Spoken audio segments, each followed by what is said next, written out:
Olá pessoal, tudo bem com vocês? Estamos começando mais um módulo, agora de Fundamentos de Direito Tributário. Vou tentar ser bem rápido, bem conciso nessa nossa matéria, até porque é uma matéria grande, a apostila, como vocês viram, é densa, porém o nosso tempo é pequeno, né? Nós temos um pouco tempo. Então eu vou passar as noções gerais. Vou cobrar o que está na apostila, tá, pessoal? Não esqueçam disso.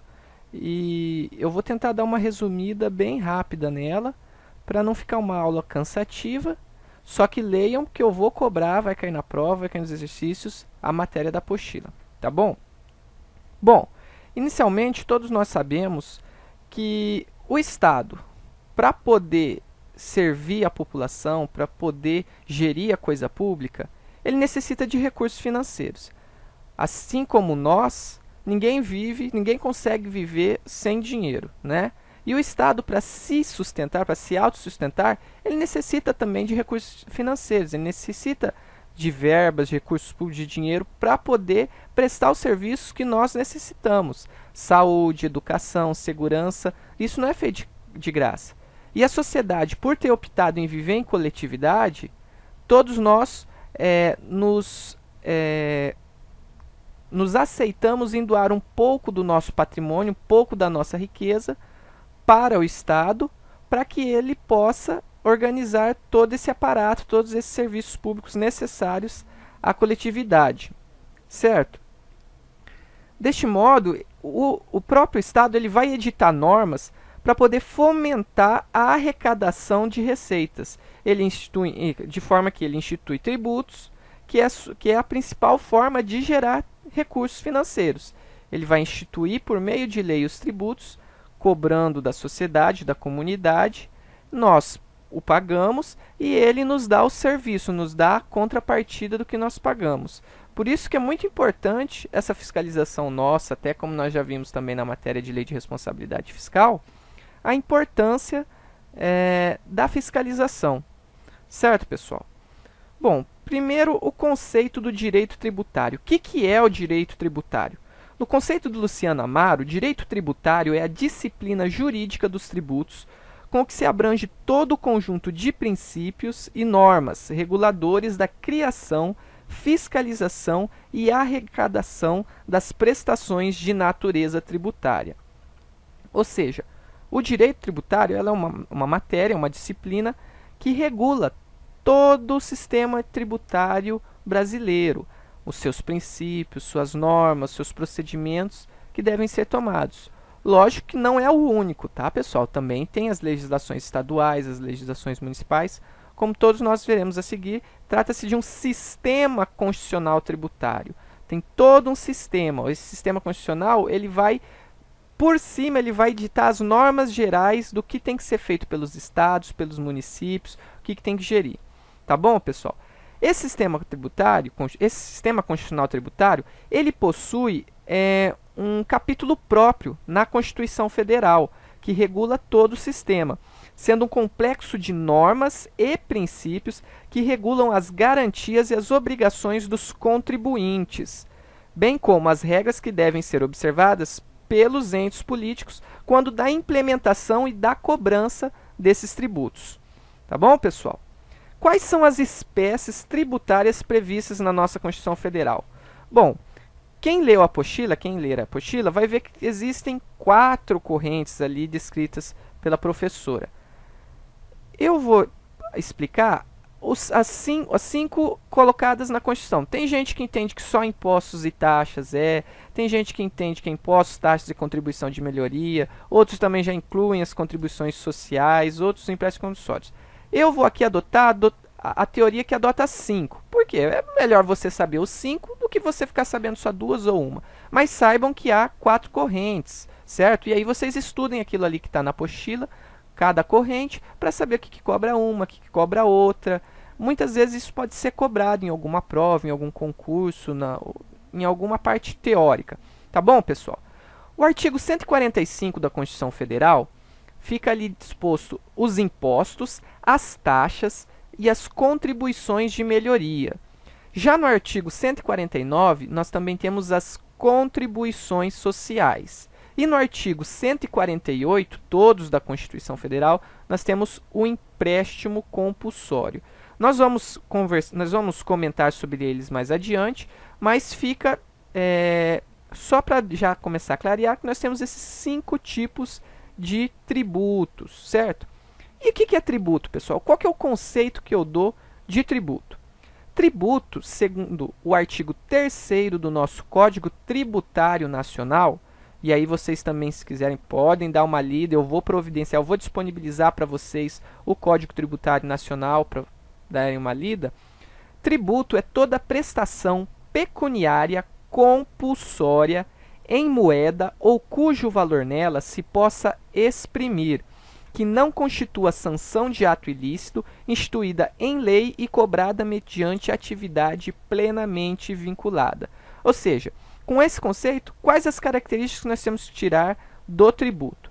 Tributo, ele tem o caráter pecuniário, ou seja, ele tem que ser pago em pecúnia. O que é pecúnia? Dinheiro, pessoal. Então, nunca se esqueçam, o tributo ele é pago em dinheiro. Outra característica dele é a compulsoriedade. A compulsoriedade demonstra que ele é obrigatório, independe de vontade. Eu não posso me eximir, eu não falar, não vou pagar o tributo, eu não posso falar isso. Tá bom, pessoal? O tributo ele é obrigatório para quem incide naquela hipótese, tá bom? Outra característica do tributo é que ele tem uma natureza não sancionatória. O tributo não é uma sanção, não é uma pena, tá? Se você se encaixa naquela hipótese de incidência, ou seja, ter propriedade urbana, você está vinculado a pagar o IPTU. Ter propriedade rural, ter automóvel, você se encaixa nas determinadas modalidades de pagamento de tributo, tá bom? A outra característica é a legalidade, ou seja, somente lei pode instituir tributo. Então, o tributo só existe mediante lei, tá bom, pessoal? E a outra é a natureza vinculada, ou seja, ela só pode ser cobrada por ato da administração. Um particular, um outro ente, não pode cobrar esse tributo, que não seja ele ou que tenha essa delegação para cobrar. Tá bom, pessoal? E nisso, agora nós vamos dar uma olhada sobre as 5 espécies tributárias que nós comentamos anteriormente. Imposto. Resumidamente, o imposto, pessoal, ele é cobrado, porém, a característica dele é que não há qualquer ação por parte do Estado. Ou seja, eu não pago meu imposto vinculado a determinada atividade. Não, eu pago o imposto para o Estado, e o Estado, com aquele dinheiro, ele não tem obrigação de gastar em determinada coisa. Ele tem que gastar com serviços públicos, com a coletividade, sempre obedecendo o interesse público. Porém, ele não é vinculado, tá bom? Diferentemente, por exemplo, ao caso da taxa. A taxa, ela é uma atividade do Estado, seja ele exercendo com a sua atividade inserindo poder de polícia, fiscalização, eu fiscalizando as coisas e cobro uma taxa, taxa disso, taxa daquilo, ou a realização de um serviço público. Contribuição de melhoria. Já a contribuição de melhoria, ela é cobrada decorrente de a realização de uma obra pública pelo Estado e, consequentemente, que dê aquela valorização ao seu imóvel. Vamos supor, eu tenho uma casa, a rua da minha casa não é asfaltada. E aí vem o Estado e asfalta a rua da minha casa. A partir de critérios previamente estabelecidos na legislação, o valor do imóvel, quanto se gastou para fazer aquela obra, a quantidade de pessoas beneficiadas, eu vou fazer aquele cálculo e vou cobrar de você a chamada contribuição de melhoria. Tá bom? A outra espécie tributária são as contribuições especiais. E nelas se dividem as contribuições especiais e a de seguridade social. A especial ela é decorrente da intervenção do domínio econômico, nós temos como exemplo a CID, ou elas também decorrem de atividades profissionais, por exemplo, o SESI, o SENAI, a OAB, quem é advogado paga a sua anuidade, o contador, o médico tem o seu CRC, o CRM. Certo? E também temos as contribuições da Seguridade Social, que são feitas para custear a Seguridade Social. Bom, obrigação tributária. A obrigação tributária ela pode ser principal ou acessória. Principal é o pagamento do tributo ou da penalidade pecuniária, e ela extingue-se juntamente com o crédito. Essa é a obrigação tributária principal, ou seja, pagar tributo, pagar determinada quantia. Qual que é a acessória? A acessória, ela corre juntamente com a obrigação principal. Ela não tem um conteúdo pecuniário, ela não tem um conteúdo de valor, porém ela se traduz em prestações positivas e negativas no interesse da fiscalização ou da arrecadação de tributos. Por exemplo, a empresa ela tem que emitir os documentos fiscais, as notas fiscais. Isso é decorrência a uma obrigação tributária acessória da obrigação principal. Ela tem que emitir declarações, ou você mesmo, quando faz a sua declaração de imposto de renda, ou seja, você entrega declarações, é uma obrigação acessória, que depois vem muitas vezes, não falo acessória porque ela tem que vir antes ou depois, ela pode vir antes, depois, paralela, tá bom, pessoal? Bom, e para nós conhecermos essa obrigação tributária, nós temos que saber aquelas características, conteúdos que inserem na obrigação tributária. Nós temos o fato gerador, que é a ocorrência do fato previsto em lei como tributário, como eu falei antes. A ocorrência do fato é eu ter um imóvel, eu ter um veículo, certo? Sujeito ativo. Quem que é o sujeito ativo? O sujeito ativo é aquele que tem o direito de receber, aquele que cobra, certo? Que são a União, os estados, os municípios e o Distrito Federal. Esses são o sujeito ativo, tá bom, pessoal?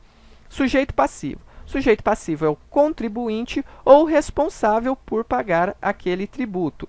Base de cálculo. A base de cálculo é o valor econômico que eu tenho do meu bem ou da minha atividade ou de algo que eu comprei, por exemplo, e eu tenho que pagar o imposto daquilo. Aquela é a chamada base de cálculo. Eu vou calcular o valor do meu tributo com base no valor daquele bem, daquela propriedade, certo? E a alíquota? A alíquota faz parte também do cálculo para eu chegar ao valor do tributo. A alíquota é o percentual ou valor fixo que eu aplico sobre a base de cálculo. Competência tributária. A Constituição Federal ela não cria os tributos, mas ela somente atribui as competências para que os diversos entes federativos possam instituí-los mediante a lei, correto? E ela dá essa faculdade concedida aos entes para instituir e cobrar, ou seja, ela não cria, ela fala, é competência dos estados, é competência da União, é competência do município, cobrar os seguintes tributos, gerir os seguintes tributos. E ali na Constituição Federal ele elenca quais tributos, no caso como nós já conversamos, já demonstramos, certo? E aí, quais são os limites que a Constituição estabelece? Quais são os limites constitucionais tributários?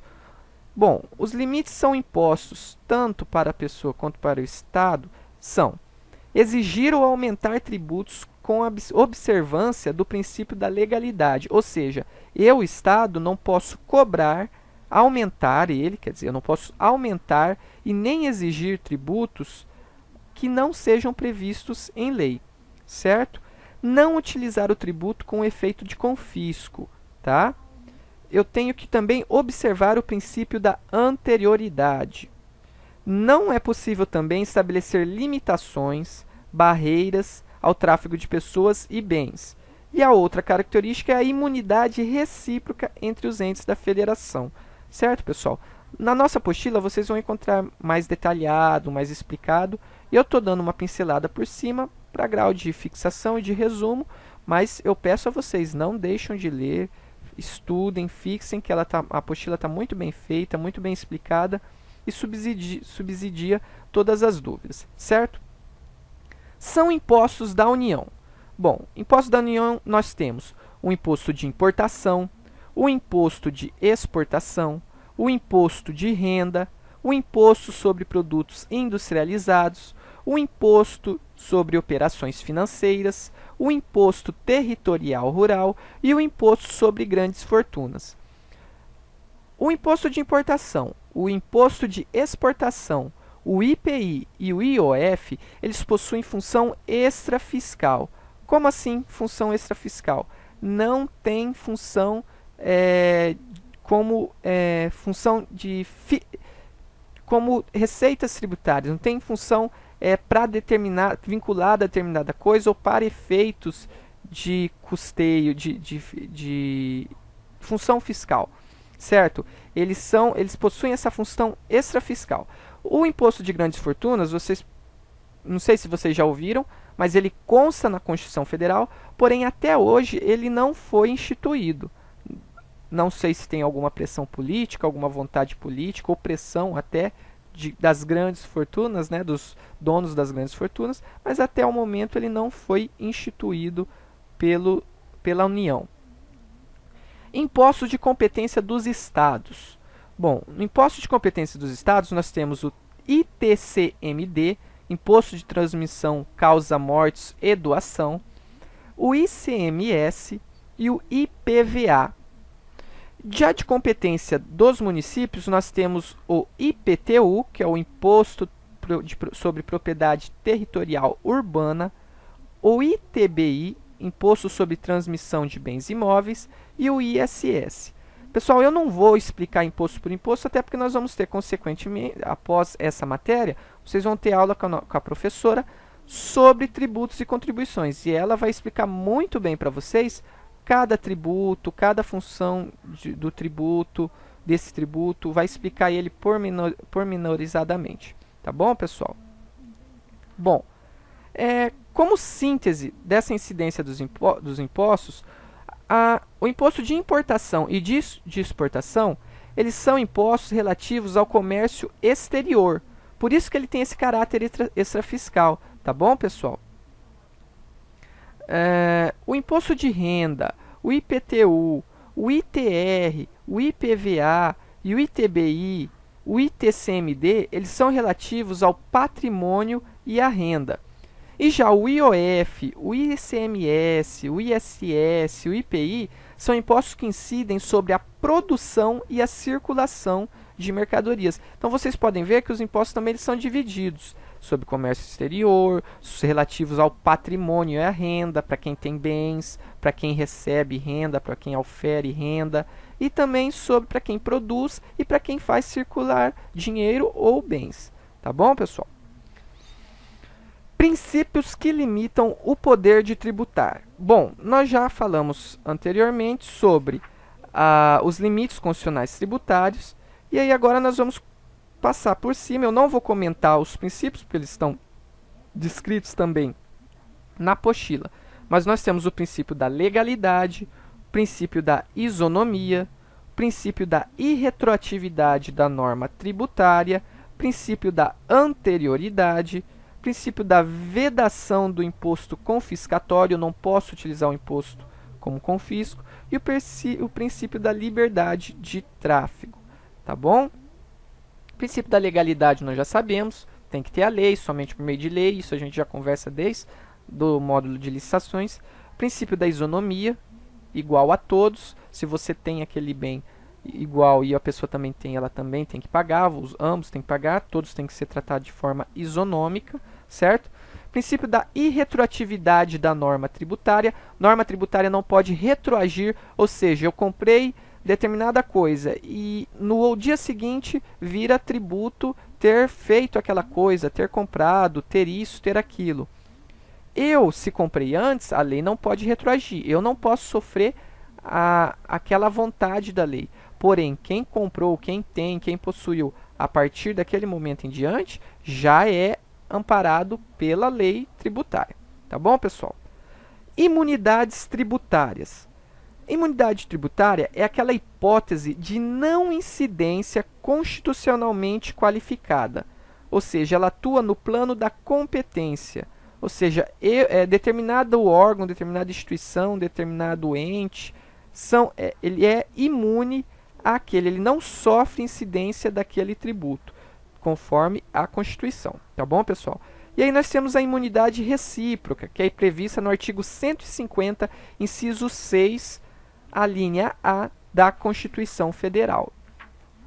Ele veda, a imunidade recíproca, ela veda instituir impostos sobre patrimônio, renda ou serviços uns dos outros, bem como autarquias e fundações mantidas pelo poder público. Ou seja, União não pode cobrar impostos do Estado, o Estado não pode do município, o município não pode da União, o Estado não pode da União, certo, pessoal? Seja, por exemplo, de imóvel, IPTU, ICMS, ITR, IOF, não pode ser cobrado desses entes, nem das autarquias, nem das fundações mantidas pelos poderes públicos, tá bom, pessoal? Atenção que eu falei autarquias e fundações, tá? Sociedades de economia mista e empresas públicas sofrem. Imunidade dos templos, que está previsto no artigo 150, inciso 6, a linha B. Ou seja, ele protege o patrimônio, a renda e os serviços relacionados com as finalidades essenciais de qualquer templo, templo religioso, tá bom, pessoal? Imunidade também sobre as entidades que são imunes, que está previsto na linha C desse mesmo artigo 150, inciso 6. Partidos políticos e fundações partidárias sofrem imunidade, entidades sindicais dos trabalhadores, entidades sem fins lucrativos, mas tudo isso está bem discriminado em legislação própria, tá bom, pessoal? Imunidade também dos livros, jornais, periódicos e papel destinado à sua impressão. Está previsto na linha D da Constituição Federal. Prestem bem atenção, leiam a apostila e vejam quais produtos, quais bens que sofrem essa imunidade de livros e jornais, tá bom, pessoal? Tem que ter uma finalidade cultural, uma finalidade social, uma finalidade educativa. Materiais pornográficos não sofrem imunidade. Ou seja, tem que se pagar tributo. Eles têm que ter esse cunho pedagógico, educativo, social, cultural. Tá bom, pessoal? Repartição das receitas tributárias.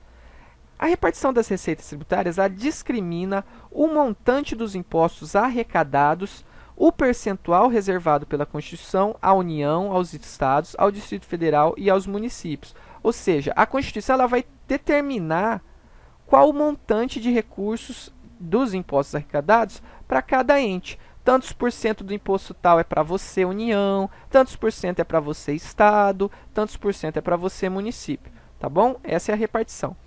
Toda essa repartição, todo esse sistema, essa divisão, está prevista nos artigos 157, 158 e 159 da Constituição Federal.